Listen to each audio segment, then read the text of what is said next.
Hello again, Dr. Bonmas here.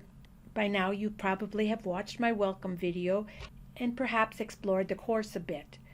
I'm going to take a few minutes now just to go over a few things to make sure everyone has the feel of how our courses are laid out on Web Campus and maybe go through Module 1 and explain a few things. From the home page on the left-hand side, you can access announcements, modules, assignments, quizzes, the discussion board, your grades, and library resources. On the right-hand side, you can also look at the calendar. You'll notice on the calendar all the due dates for your assignments are listed.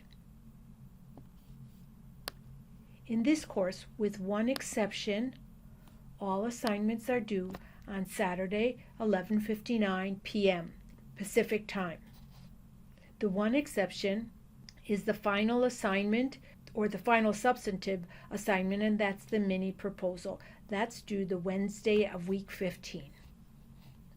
Generally, it's good to take an overview of the course and look at all the modules. I'm going to go through Module 1 just a bit because it's a little bit different than the other self-contained modules. So there are 4 modules in the course, and Module 1 has 2 embedded courses within it. One is a statistical review, and the second is the data analytics course. And I'll go over those here. First, let's make sure you can access the syllabus. You might want to download this, print it out if you're a paper person, or keep this handy so you can reference it frequently. I would start by saying the overall goal of NURS 729R is to enhance your knowledge related to the translation of evidence needed to practice within healthcare systems. In achieving that overall goal, this course is intended to get you started on your DNP project proposal, incorporating the objectives of this course, the outcomes of the program, the DNP essentials, and the doctoral level evidence-based practice competencies, which are all listed below and you can read at your leisure. I will just call your attention to the required texts that are listed here on the syllabus. The teaching learning methods are listed, as well as the evaluation methods and the point values assigned to each. There are 100 points possible in this course, corresponding to 100%. All graduate courses require at least 83% to continue to progress. After the assignments, you'll find the topical outline, which is basically covered in the learning guide for each of the modules. So let's go to those right now and take a look. You will notice in the Let's Get Started tab also the DNP handbook. This is the handbook for the program, as well as the project handbook. All the modules in this course, notice a module is all caps. Each module has a learning guide. Within the learning guide are the module objectives, required videos, optional videos, and the online assignments. Unusual to Module 1 is the embedded courses. We have the stats review first. The instructions are provided here. There's an encouragement video to get you going before you start. There's a handout that you would want to keep out while you're going through the videos. They're all about 5 or 6 minutes each. And here's a tip sheet also to use while you're going through the videos. Take the pre-test first. The pre-test can be found under quizzes or assignments. It's listed in both. Start your pre-test. There's no password needed. Just take the quiz. I'm expecting everyone to fail this pre-test and get a 20 or 30%. That is not counted in your grades, nor is the post-test. The whole idea of this embedded course is to review basic statistics that are used in the literature. If our job as DNPs is to translate the evidence from the literature, We need to be able to read the literature fully, and that includes basic statistical test. So get the pre-test over with, watch the modules, then take the post-test. If you cannot achieve using the handouts, going back and reviewing the videos, if you cannot achieve 93% in 3 attempts, then I'll schedule a Google chat with you and we'll walk through that post-test together until you get to 93. I will guarantee you will get to 93 on our Google chat. Then you can move on to the data analytics course. If you need a little bit of statistical break in between that, you can go over the basic research terms and methodology videos that are provided here. Either way, to complete Module 1, you need to take the second embedded course, which is the data analytics course.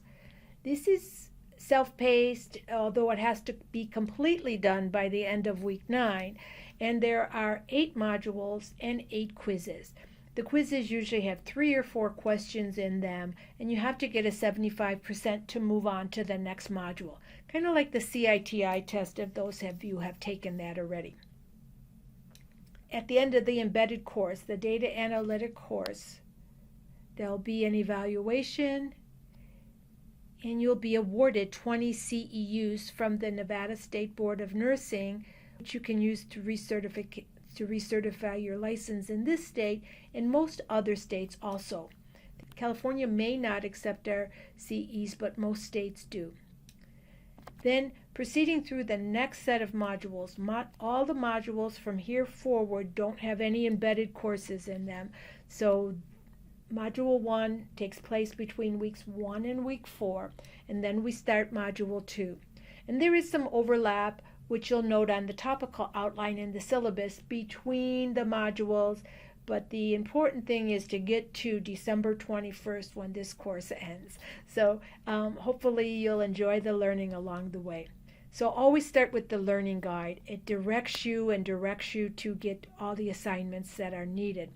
And some of the pieces and some of the components rather in the modules might be listed as optional. If you need further reading or viewing, that's for you. If not, move along to the next module and the other assignments. You can always submit an assignment early, with one exception, and that's the AGREE project that we cover in Module 3, but you don't want to ever submit an assignment late because points may be deducted if it's a scored assignment, or if it's just a complete versus incomplete, points will be deducted from the corresponding assignment with points. So Module 3, again, start with the learning guide. Then in Module 4, start with your learning guide, look at your instructions. In this module, you will complete your mini proposal, which will get you ready for next semester, and you will also have the CITI course to complete. The CITI course you can start now. It does take a lot of time, but you will need that in 788 when you go to the IRB to get approval for your project. So start the CITI course early, complete it at least by the end of the semester, but you can complete it sooner if you would like, and work on any module ahead that you want, with the exception of the AGREE assignment, which is a team project. If there are any other questions, colleagues, please feel free to contact me. This course is basically open from Sunday mornings till Saturday at 11:59, so I'm not available all that time. However, generally I can get to an email within 24 hours, sometimes a little longer on the weekends, but I am very invested in your success, and I will try to give you rapid feedback to make improvements that you need or to congratulate you on such a great job that you're doing. I'll end this video here. I wish you all success, colleagues, and those of you that are local always know that you can stop into my office if you like during my office hours between 1 and 5 on Thursdays, or any other time that you want to see me. We'll make an appointment. and I do office hours in person or virtually online. But generally, I am available for consultation, feedback, questions during those office hours. But in reality, an email will get you access to me just about any time. So take care, colleagues. And again, I wish you success in the course and the program.